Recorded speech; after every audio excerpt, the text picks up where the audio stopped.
Report Mancherial జిల్లా క్యాతన్పల్లిలో tension వాతావరణం నెలకొంది. మాజీ ఎమ్మెల్యే బాల్క సుమన్ ను పోలీసులు అరెస్ట్ చేశారు. దీంతో బీఆర్ఎస్ కార్యకర్తలు పోలీసులతో వాగ్వాదానికి దిగారు.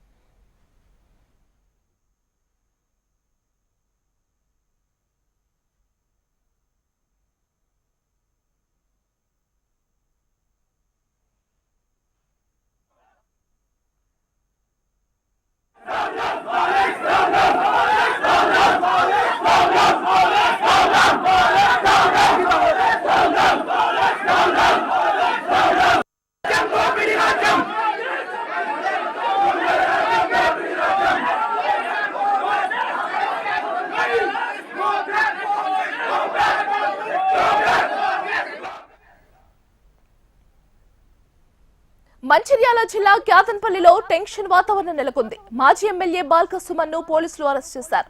దీంతో బీఆర్ఎస్ కార్యకర్తలు పోలీసులతో వాగ్వాదానికి దిగారు. ఇక ఇదే అంశానికి సంబంధించి మరింత సమాచారం అందించడానికి మా కరెస్పాండెంట్ గోపాలకృష్ణ లైవ్ లో సిద్ధంగా ఉన్నారు. గోపాలకృష్ణ, చెప్పండి, అరెస్టు వెనక కారణాలు ఏమై ఉండొచ్చు? మంచిర్యాల క్యాతన్పల్లి మున్సిపాలిటీలో జరిగినటువంటి పరిణామాలు బాల్క సుమన్ అరెస్ట్ దాకా వెళ్ళింది. బాల్క సుమన్ని కొద్దిసేపటి క్రితమే పోలీసులు అదుపులోకి తీసుకున్నారు. బాల్క సుమన్ అరెస్ట్ చేసేందుకు పూర్తిగా లీగల్ ప్రొసీజర్ అంతా కూడా పూర్తి చేసుకొని పోలీసులు పకడ్బందీగా అరెస్ట్ చేశారని చెప్పుకోవచ్చు. మొదటగా బాల్క సుమన్ అరెస్ట్ వెనకాల ఉన్నటువంటి ఒక్కసారి నేపథ్యం చూస్తే క్యాతన్పల్లి మున్సిపాలిటీకి సంబంధించినటువంటి కౌన్సిల్ విషయంలో ప్రమాణ స్వీకారము అలాగే చైర్మన్ వైస్ చైర్మన్లకు సంబంధించినటువంటి ఎన్నిక నిర్ణయం జరగాల్సి ఉంది. దానికోసం బీఆర్ఎస్ అలాగే సిపిఐ రెండు పొత్తు పెట్టుకొని 14 స్థానాలు కైవసం చేసుకున్నాయి. కాంగ్రెస్ 7 స్థానాలు మాత్రమే కైవసం చేసుకుంది. ఇక్కడ అన్ని మున్సిపాలిటీలో జరిగినట్టుగానే పోటాపోటీగా మున్సిపాలిటీని కైవసం చేసుకునేందుకు మాటామంతులు కావచ్చు అవన్నీ కూడా కౌన్సిలర్లతో జరిపినటువంటి సందర్భం కనిపించింది. క్యాప్ రాజకీయాలు కనిపించాయి. కానీ కౌన్సిల్ ప్రమాణ స్వీకారానికి పార్టీల వారీగా ఎవరికి వారు కౌన్సిలర్లు వస్తున్నటువంటి సందర్భంలో అటు బీఆర్ఎస్ నుంచి బాల్క సుమన్తో పాటుగా అక్కడ ఉన్నటువంటి కౌన్సిలర్లు, ఇటు కాంగ్రెస్ నుంచి మంత్రి వివేక్ అలాగే ఎంపీ గడ్డం వంశీ అలాగే కౌన్సిలర్లు అందరూ వస్తున్నటువంటి సందర్భంలో ఘర్షణ చోటు చేసుకుంది. పోలీసులపై రాళ్లు రువ్వడం, మంత్రి కాన్వాయ్పై రాళ్లు రువ్వడం, ఈ ఘర్షణల నేపథ్యంలో కొందరికి గాయాలు కూడా అయ్యాయి. ఒక కాంగ్రెస్ కార్యకర్తతో పాటుగా మరొక పోలీస్ కానిస్టేబుల్ కూడా గాయాలయ్యాయి. పోలీసుల విధులకు ఆటంకం కలిగించినటువంటి కేసుతో పాటుగా మంత్రి కాన్వాయ్పై దాడి చేసినటువంటి కేసుతో పూర్తిగా కేసులు నమోదు చేశారు. బాల్క సుమన్తో పాటుగా మొత్తం 19 మంది బీఆర్ఎస్ కార్యకర్తలపైన మరికొందరిపైన కేసులు నమోదైనట్టుగా తెలుస్తుంది. ఇందులో 189(3) అలాగే సెక్షన్ 191 అలాగే సెక్షన్ 191(3), 1181, 324(5) అలాగే 223 రెడ్ విత్ 119(b) సెక్షన్ల కింద కేసులు నమోదు చేశారు. ఈ సెక్షన్ల కేసు నమోదు చేసి ఇప్పటికే దీనిలో ఉన్నటువంటి కీలక నాయకుల్ని అందరినీ కూడా ఒక్కొక్కరిని నిన్న సాయంత్రం నుంచి అరెస్ట్ చేసుకుంటూ వస్తూ ఉన్నారు. ఈరోజు సాయంత్రం ఇప్పుడు మరికొద్దిసేపట్లో బాల్క సుమన్ని మేజిస్ట్రేట్ ముందు హాజరుపరిచేటువంటి అవకాశం ఉంటుంది. బాల్క సుమన్ని అరెస్ట్ చేసేందుకు పోలీసులు మరింత లీగల్ ప్రొసీజర్ అంతా కూడా ఫాలో అయినట్టుగా తెలుస్తుంది. బీఆర్ఎస్ సంబంధించినటువంటి కార్యకర్తలు గొడవకు కారణంగా భావిస్తున్నటువంటి వ్యక్తులను నిన్నటి నుంచి సీసీ ఫుటేజ్ కావచ్చు, వీడియో ఫుటేజ్ కావచ్చు అంతా కూడా పరిశీలించారు. మంత్రి కాన్వాయ్పై రాళ్లు విసరడం అలాగే పోలీసుల విధులకు ఆటంకం కల్పించడం, నిన్న చైర్మన్ వైస్ చైర్మన్లకు సంబంధించినటువంటి ఎన్నిక సందర్భంగా ఆ మున్సిపాలిటీ పరిధిలో ఆందోళనకు గురి చేసినటువంటి ఉద్రిక్త పరిస్థితులకు గురి చేసినటువంటి వ్యక్తులను అరెస్ట్ చేసినట్టుగా పోలీసులు చెప్తూ వస్తున్నారు. ఇప్పుడు బాల్క సుమన్ పై కూడా అలాంటి కేసే నమోదైందని చెప్పొచ్చు. బాల్క సుమన్ని అరెస్ట్ చేసేందుకు అరెస్ట్ వారెంట్ని తీసుకొని వచ్చారు. బెల్లంపల్లి ఏసీపీ అరెస్ట్ వారెంట్ను తీసుకొని నేరుగా క్యాతన్పల్లిలో ఉన్నటువంటి బాల్క సుమన్ ఇంటికి చేరుకొని ఆయన్ని అక్కడే అరెస్ట్ చేసేందుకు సిద్ధమయ్యారు. అయితే కార్యకర్తలు ఒక్కసారిగా తీవ్రంగా ప్రతిఘటించారు. ఎందుకంటే బాల్క సుమన్ పై కేసులు నమోదు చేసిన తర్వాత నిన్నటి నుంచి ఏ క్షణమైనా అరెస్ట్ చేస్తారనేటువంటి వదంతులు ఒక్కసారిగా వెళ్లడంతో పెద్ద ఎత్తున కార్యకర్తలు సుమన్ ఇంటికి చేరుకున్నారు. నిన్న రాత్రి కూడా పూర్తిగా అక్కడే జాగారం కూడా చేశారని చెప్పుకోవచ్చు. సుమన్ ఇంటి చుట్టుపక్కలే కార్యకర్తలు అరెస్ట్ అడ్డుకునేందుకు జాగారం కూడా చేసినటువంటి పరిస్థితి కనిపించింది. ఇక ఉదయం నుంచి భారీ స్థాయిలో జిల్లా వ్యాప్తంగా ఉన్నటువంటి కార్యకర్తలందరూ కూడా అక్కడికి చేరుకున్నారు. దీంతో పోలీసులకు ఇది ఒక సవాల్గా మారిపోయింది. సుమన్ని నార్మల్గా అరెస్ట్ చేస్తే కనుక లీగల్గా ఇబ్బందులు అయ్యేటువంటి అవకాశం ఉంటుంది కాబట్టి పూర్తి స్థాయిలో లీగల్గా అరెస్ట్ వారెంట్ తీసుకొని ఆ తర్వాత ఏసీపీ ఆధ్వర్యంలో అరెస్ట్ చేసినట్టుగా తెలుస్తోంది. ఈ క్రమంలో పోలీసులు చాలా పకడ్బందీగా పెద్ద ఎత్తున బందోబస్తును తీసుకొని వచ్చారు. అయినప్పటికీ పోలీసుల్ని బాల్క సుమన్ దగ్గరికి వెళ్లకుండా అడ్డుకునేటువంటి ప్రయత్నం చేశారు కార్యకర్తలు. దీంతో ఒక్కసారిగా ఉద్రిక్త వాతావరణం మరొకసారి చోటు చేసుకుంది. కార్యకర్తలు అలాగే పోలీసులకు మధ్య తీవ్ర స్థాయిలో పోటాపోటీగా వాగ్వాదం కావచ్చు, తోపులాట కూడా జరిగింది.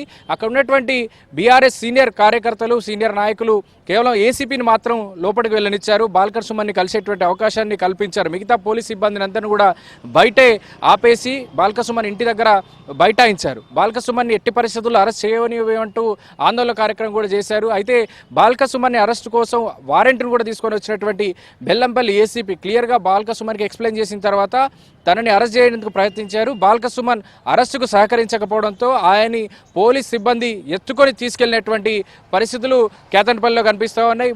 కేతన్పల్లి మున్సిపాలిటీకి సంబంధించినటువంటి ఇష్యూ హైదరాబాద్ వరకు కూడా జరిగింది చెప్పొచ్చు. కేతన్పల్లి మున్సిపల్ కౌన్సిల్లో నిన్న ప్రమాణ స్వీకారం జరుగుతున్నటువంటి సందర్భంలో బీఆర్ఎస్ సంబంధించినటువంటి మహిళా కౌన్సిలర్ల పైన కాంగ్రెస్ కౌన్సిలర్ ఒకరు ఇష్టానుసారంగా దాడి చేసి ఇష్టానుసారంగా దుర్భాషలాడంటూ వాళ్ళు ఇప్పటికే బీఆర్ఎస్ కీలక నాయకులుగా ఉన్నటువంటి మాజీ మహిళా మంత్రులు అలాగే కేటీఆర్ దగ్గరికి తమ ఆవేదనను తీసుకెళ్లారు. ఉమెన్ కమిషన్ ముందు ఈ వివరాలన్నీ పెట్టి ఫిర్యాదు చేయాలనేటువంటి ఒక నిర్ణయానికి వచ్చినట్టుగా తెలుస్తోంది. ఓవైపు ఈ తంతు జరుగుతూ ఉండగానే మరోవైపు నిన్న నమోదు చేసినటువంటి కేసుల నేపథ్యంలో ఈరోజు బాల్క సుమన్ని అదుపులోకి తీసుకున్నారు. మరికొద్ది సేపట్లో మెజిస్ట్రేట్ ముందు హాజరుపరిచే అవకాశం కనబడుతోంది. గోపాలకృష్ణ, మీరు అన్నారు జిల్లాలో కార్యకర్తలు వీళ్ళందరూ రియాక్ట్ అయ్యారు అని చెప్తున్నారు. మరి మొత్తంగా బీఆర్ఎస్ నేతలు దీనిపై ఎలా స్పందిస్తున్నారు?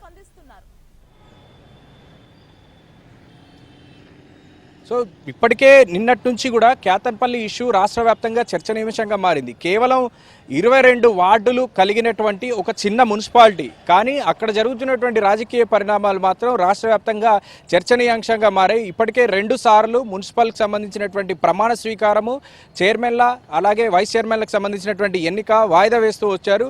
నిన్న జరిగినటువంటి నోటిఫికేషన్ సందర్భంలో అంటే చైర్మన్ వైస్ చైర్మన్ల ఎన్నిక కూడా నిన్న జరిగినటువంటి ఘర్షణ నేపథ్యంలో మళ్ళీ వాయిదా పడాల్సి వచ్చింది. ఇప్పుడు ఒక చిన్న కేతన్పల్లి మున్సిపాలిటీ అసలు చైర్మన్లు వైస్ చైర్మన్లను ఎన్నుకోకుండా వాయిదా పడుతున్నటువంటి సందర్భం కనిపిస్తుంది.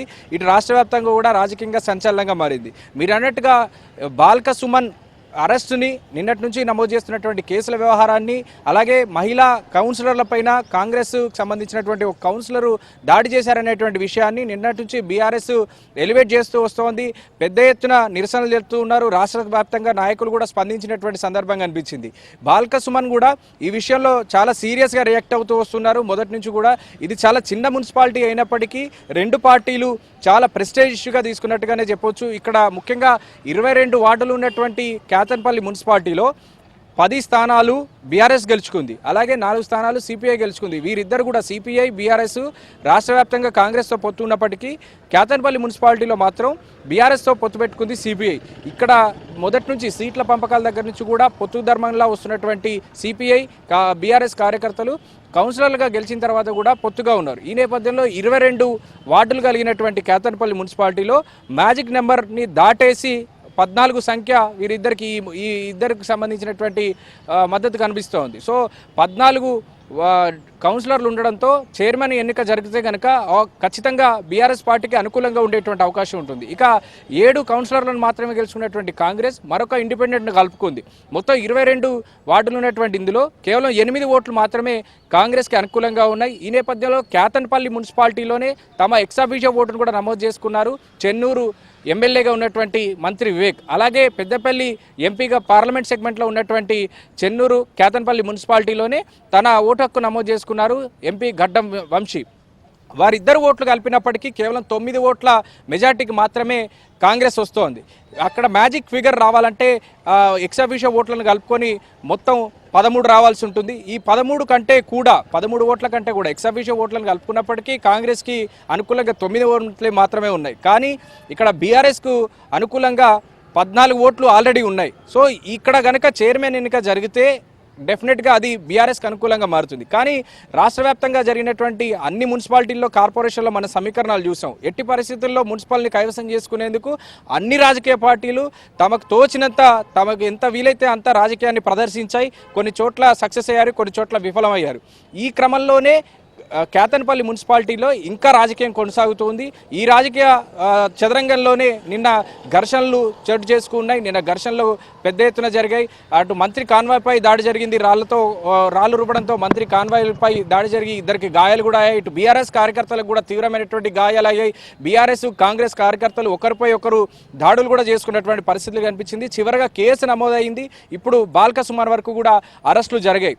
కానీ కేతన్పల్లి మున్సిపాలిటీకి సంబంధించి ఇంత పెద్ద ఎత్తున ఘర్షణలు జరగడం వెనుక కేవలం రాజకీయ పార్టీలకు సంబంధించినటువంటి పట్టులు మాత్రమే కనిపిస్తూ ఉన్నాయి. అక్కడ ప్రెస్టేజ్ ఇష్యూగానే కాంగ్రెస్ బీఆర్ఎస్ తీసుకోవడం వల్ల ఇంత ప్రెస్టేజ్ ఇష్యూగా అవుతుంది. ఇప్పుడు బీఆర్ఎస్ చాలా పకడ్బందీగా కాంగ్రెస్ని కార్నర్ చేసేందుకు ప్లాన్ ఆఫ్ యాక్షన్ రన్ చేస్తుందని చెప్పుకోవచ్చు. ముఖ్యంగా కౌన్సిల్ హాల్లో జరిగినటువంటి అంశాన్ని ఫోకస్ చేస్తూ వస్తోంది బీఆర్ఎస్. నిన్నటి నుంచి మనం చూడొచ్చు, బాల్క సుమన్ మాట్లాడుతున్నటువంటి అంశం కావచ్చు, అక్కడ కౌన్సిల్ నుంచి బయటికి ఏడుస్తూ కన్నీరు మున్నీరుపై వచ్చినటువంటి కౌన్సిలర్లు కావచ్చు, లోపల జరిగినటువంటి అంశాన్ని బయట పెట్టాలని కోరుతూ ఉన్నారు. నిజానికి లోపలికి కౌన్సిల్ హాల్లో చైర్మన్, వైస్ చైర్మన్ల ఎన్నిక జరుగుతున్నటువంటి సందర్భంలో మీడియాను అలౌ చేయలేదు. అక్కడ ఉన్నటువంటి వీడియో ఫుటేజ్ ఎవరి దగ్గర కూడా లేదు. కేవలం ఎన్నికల అధికారుల దగ్గర ఉన్న, కలెక్టర్ దగ్గర అబ్జర్వర్గా తన దగ్గర ఉంటుంది. కానీ ఆ వీడియోను బయట పెడితే కానీ అక్కడ లోపల ఏం జరిగింది అనేటువంటి విషయాలు బయటకు వచ్చేటువంటి అవకాశం లేవు. కౌన్సిల్ హాల్లో ఒక కాంగ్రెస్ కౌన్సిలరు మంత్రి, ఎంపీ ముందే అక్కడ ఉన్నటువంటి మహిళా బీఆర్ఎస్ కౌన్సిలర్ల పైన దాడి చేశారనేటువంటి అభియోగాన్ని బాల్క సుమన్ చేస్తూ ఉన్నారు. ఒక దుశ్శాసన పర్వం అంటూ ఆయన నిన్న వ్యాఖ్యానించారు. సో ఇది పెద్ద ఎత్తున ప్రచారంలోకి తీసుకొచ్చేటువంటి ప్రయత్నం బీఆర్ఎస్ చేస్తోంది. కాంగ్రెస్ని కార్నర్ చేసేటువంటి ప్రయత్నం చేస్తోంది. ఇటు బీఆర్ఎస్లో ఎవరైతే బాధిత మహిళా కౌన్సిలర్లు ఉన్నారో వాళ్ళందరూ కూడా హైదరాబాద్లోని ఉమెన్ కమిషన్ ముందు తమ బాధను వెళ్ళబోచుకునేటువంటి ప్రయత్నం చేస్తున్నట్టుగా మనకున్నటువంటి సమాచారం. ఇక నిన్న జరిగినటువంటి ఘర్షణలు కౌన్సిల్ ఎక్కడ మున్సిపల్ పరిధి బయట జరిగినటువంటి ఘర్షణలు, మంత్రి కౌన్సిలర్లను తమ కౌన్సిలర్లను తీసుకొస్తున్నటువంటి సందర్భంలో బీఆర్ఎస్ సంబంధించినటువంటి కొంత కార్యకర్తలు కాన్వాయ్పై దాడి చేశారు, అడ్డుకునేటువంటి ప్రయత్నం చేశారు. దీంతో పాటుగా ఇక్కడ బీఆర్ఎస్ కౌన్సిలర్లు వస్తున్నటువంటి సందర్భంలో ఒక దగ్గర పోలీసులు కూడా బాల్క సుమన్ కానీ ఇతర నాయకులను కానీ ఆపేశారు. బీఆర్ఎస్ సంబంధించినటువంటి కౌన్సిలర్లు మాత్రమే లోపలికి వెళ్ళాలనేటువంటి సూచన చేశారు. ఎందుకంటే నియమ నిబంధనలు ఉంటాయి, కౌన్సిలర్లు మాత్రమే వెళ్ళాలనేటువంటి సూచనలు చేశారు. ఇలా మొదటి రోజేమో సమయానికి ఎవరూ రాలేదు కాబట్టి వాయిదా పడింది. రెండో రోజు అందరూ సమయానికి వచ్చినప్పటికీ లోపల జరిగినటువంటి గందరగోళంతో వాయిదా వేయాల్సినటువంటి పరిస్థితి ఏర్పడింది. కానీ మ్యాజిక్ ఫిగర్ కంటే ఎక్కువగానే ఉన్నాం మేము, కోరం కూడా ఎక్కువగా ఉంది కాబట్టి, అబౌవ్ 50% కోరం ఉంది కాబట్టి ఎట్టి పరిస్థితుల్లో చైర్మన్ ఎన్నిక చేయాలని డిమాండ్ చేశారు నిన్న బాల్క సుమన్. ఏది జరగకుండా ఇప్పుడు అరెస్ట్ల పర్వం దాకా వెళ్ళిందనే చెప్పాలి. Thank you.